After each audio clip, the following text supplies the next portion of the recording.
বাংছি আর বাংছি এখন বিচার এখন চাই আর যেন আমি দেন আমার ফ্যামিলির মাঝে একটা পুরুষের বংশ নাই আমি চাইতা না তিনি চালিয়া বেচাল হইয়া তোর দিয়া মানৱতাক লজ্জানত কৰাৰ নিচিনা এটা জঘন্য কাণ্ড সংঘটিত কৰিছে এদল দুষ্কৃতিকাৰীয়ে। ৰাতিৰ আন্ধাৰৰ সুযোগ লৈ এদল দুষ্কৃতিকাৰীয়ে মানৱতাক লজ্জানত কৰাৰ নিচিনা এক প্ৰকাৰৰ জঘন্য কাণ্ড সংঘটিত কৰিছে। হয় প্ৰিয় ভিউৱাৰ্ছ, আপোনালোকে চাই আছে যমুনা ব্লগছ আৰু মই জামালুদ্দিন। বৰ্তমান মই উপস্থিত আছোঁ হোজাই জিলাৰ ডবকা পুলিচ ষ্টেচনৰ অন্তৰ্গত উদমাৰী গাঁৱৰ এখন দুৰ্ভগীয়া পৰিয়ালত। দুৰ্ভগীয়া পৰিয়াল বুলি এই কাৰণে কৈছোঁ প্ৰিয় ভিউৱাৰ্ছ, কাৰণ এই যিখন ঘৰ আপোনালোকে দেখিছে মই ক্লিপছ লগাই দিছোঁ, এই ঘৰখনৰ ৫-৬ জনীয়া এটা পৰিয়ালৰ একমাত্ৰ উপাৰ্জনকাৰী আছিলে তাজউদ্দিন। যোৱা ৪ বছৰ আগতে ভয়ংকৰ বাইক দুৰ্ঘটনা সংঘটিত কৰি মৃত্যুক সাৱটি লয় তাজউদ্দিনে। তাৰপিছত তাজউদ্দিনৰ একমাত্ৰ বুঢ়ী মাকজনীয়ে এই পৰিয়ালৰ ৫জনীয়া পৰিয়ালৰ দায়িত্ব সম্পূৰ্ণৰূপে তেওঁ ৰাইজৰ সহায়ৰ জৰিয়তে চলাই আছে। তেওঁলোকৰ যিখিনি ঘৰ আমি আপোনালোকক স্ক্ৰীণত লগাই দিছোঁ, আপোনালোকে দেখিছে থাকিবলৈ এখন ভাল ঘৰো নাই। তেওঁলোকে যথেষ্ট কষ্টৰ মাজেৰে জীৱিকা নিৰ্বাহ কৰি আছে। যদিও বিগত কেইদিনমান আগতে তেওঁলোকে হোজাই মৰকজুল মাৰিফৰ পৰা এখন ঘৰ তেওঁলোকে এপ্লাই কৰি পেলাই পাইছিলে, পাবলৈ সক্ষম হৈছিলে। তাৰপিছত এদল দুষ্কৃতিকাৰীয়ে এই ঘৰখনৰ মাটি বাৰীৰ কিবা কেলেংকাৰীত অন্যায়ভাৱে তেওঁলোকে এই ঘৰখন মৰকজুল মাৰিফৰ পৰা বাধা নিষেধ কৰে কাৰণে মৰকজুল মাৰিফে ঘৰখন তেওঁলোকক তাজউদ্দিনৰ পৰিয়ালক ঘৰখন নিদিয়ে।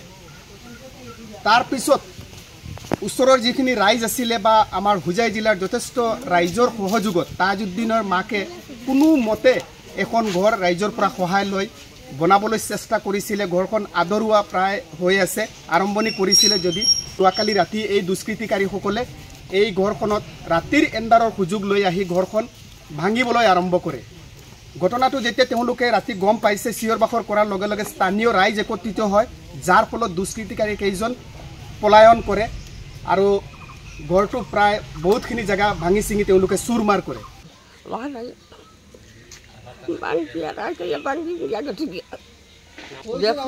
আমরা ভাই খুঁজিছো তারা ডাল হইয়া তারা রাতের লাঠি দিয়া আমরা ভাই খুঁজিছো খুঁজার কারণে আমরা গড়ে হামাই গেছি, গড়ে হামাইয়া চিল্লা দিছি, চিল্লা দেবার বাদে তারা মানুষ আগে ধরছে না, তারা দৌড়াইয়া গেছে যা না এখন এখন বিচার এখন চাই আর যেন আমি দেন আমার ফ্যামিলির মাঝে একটা পুরুষের বংশ নাই আমি চাইতা না তিনি চালিয়া বেচাল হইয়া তোর দিয়া গতিকে আমার তো লুলুম ঘুরি ফিরি এই গোটা লিয়া বহুত কষ্ট করিয়া আজটা হামসায়ার মানুষের কাছে আঠিয়া আমার এই ফ্যামিলির মাঝে একটা পুরুষের বংশ নাই। হ্যাঁ আমি আমার কষ্ট করি ও গোর খান বানানিত লাগছি, বানানির লগে রাইটাইয়া তারা ওখান বাঙ্গিয়া গেছেন, ওখানে আপনার কাছে বিচার চাই আর আপনার বিচার খান থাবার করিয়া রাজ্য থাকি রাইজে সহায় করিয়া গোর খান বানাইয়া দেবাত লাগলা তারা কাল রাইতে বাঙ্গিয়ে লাগছে তারে এরবার তারা শিখছিল দেবাই আমরা শুনিয়া আইছি, আমরা এই অবশ্য তারা পাইছি না, তারা লুড়ে গেছে গিয়া। আর এখন বর্তমানে এইটা আমরা প্রশাসনের উচিত বিচার চাই।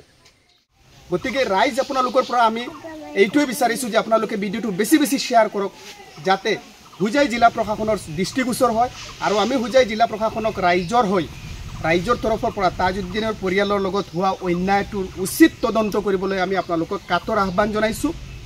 আৰু যিসকল আমাৰ সমাজত হৃদয়বান ব্যক্তিসকল আছে তেওঁলোকে যথেষ্ট সহায় সহযোগিতা মানুহক, দুখীয়া পৰিয়ালক বা বিপদগ্ৰস্ত মানুহৰ কাষত থিয় দিয়া আমি দেখা পাওঁ। এই ভিডিঅ'টোত আমি আপোনালোকক এই পৰিয়ালৰ মোবাইল নাম্বাৰটো আমি স্ক্ৰীণত লগাই দিছোঁ।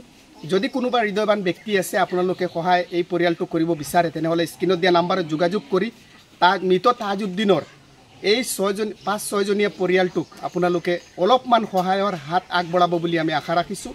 আৰু ৰাইজ আপোনালোকে ভিডিঅ'টো বেছি বেছিকৈ শ্বেয়াৰ কৰিব যাতে প্ৰশাসনৰ দৃষ্টিগোচৰ হয় আৰু ঘটনা সন্দৰ্ভত তেওঁলোকে এখন এজাহাৰ দাখিল কৰিবলৈ গৈ আছে, যাতে ইয়াৰ সঠিক তদন্ত হয় তাৰ কাৰণে আমি কাতৰ আহ্বান জনাইছোঁ ৰাইজক। আপোনালোকে প্লিজ ভিডিঅ'টো বেছি বেছি শ্বেয়াৰ কৰক আৰু তাজউদ্দিনৰ পৰিয়ালৰ লগত হোৱা এই অন্যায়ৰ যাতে সঠিক বিচাৰ হয় তাৰ কাৰণে আপোনালোকে অলপমান শ্বেয়াৰ কৰি সহায় কৰিব প্লিজ প্লিজ প্লিজ। তো বন্ধুসকল চাই থাকিব যমুনা ব্লগছ, বেলেগ এটা ভিডিঅ'ত পুনৰ লগ পাম। Till then, take care.